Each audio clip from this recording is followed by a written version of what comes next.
कहानी, एक लड़की की चुप्पी।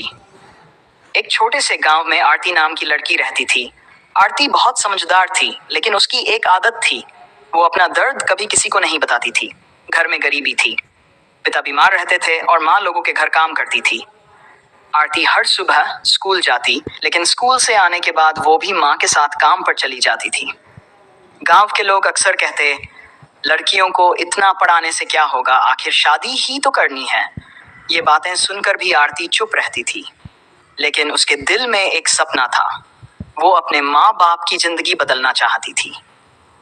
एक दिन स्कूल में टीचर ने पूछा, बड़े होकर क्या बनना चाहती हो? किसी ने कहा डॉक्टर, किसी ने कहा टीचर। जब आरती की बारी आई तो उसने धीरे से कहा, मैं ऐसा इंसान बनना चाहती हूँ जिससे मेरे माँ बाप को कभी झुककर जीना न पड़े। पूरी क्लास कुछ देर के लिए खामोश हो गई। समय बीतता गया। आरती ने बहुत मेहनत की, रात रात भर पढ़ती थी। कई बार भूखे पेट भी सोना पड़ता था, लेकिन उसने हार नहीं मानी। गांव के लोग अभी भी हंसते थे, इतना पढ़कर क्या कर लेगी? आरती फिर भी चुप रहती थी। कुछ साल बाद एक दिन पूरे गांव में हलचल मच गई। गांव के बाहर कई बड़ी गाड़ियां आकर रुकी। लोग सोचने लगे, कौन आया है? तभी गाड़ी से एक लड़की उतरी, साफ सुथरे कपड़े, आंखों में आत्मविश्वास। वो लड़की आरती थी। अब वो एक बड़ी अफसर बन चुकी थी। सबसे पहले वो अपने घर गई। उसकी माँ अभी भी लोगों के घर काम करने जा रही थी।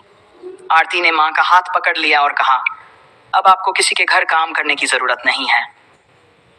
माँ की आंखों से आंसू बहने लगे। आरती ने कहा, आपने मेरी गरीबी देखी है, अब मेरी मेहनत का फल भी देखिए। उस दिन पूरे गांव को समझ आ गया, लड़कियां बोझ नहीं होती। अगर मौका मिले तो वो पूरे घर की किस्मत बदल देती हैं। कहानी की सीख, कभी भी किसी लड़की के सपनों को छोटा मत समझो, क्योंकि जब वो उड़ान भरती है तो सिर्फ खुद नहीं, पूरे परिवार को आसमान तक ले जाती है।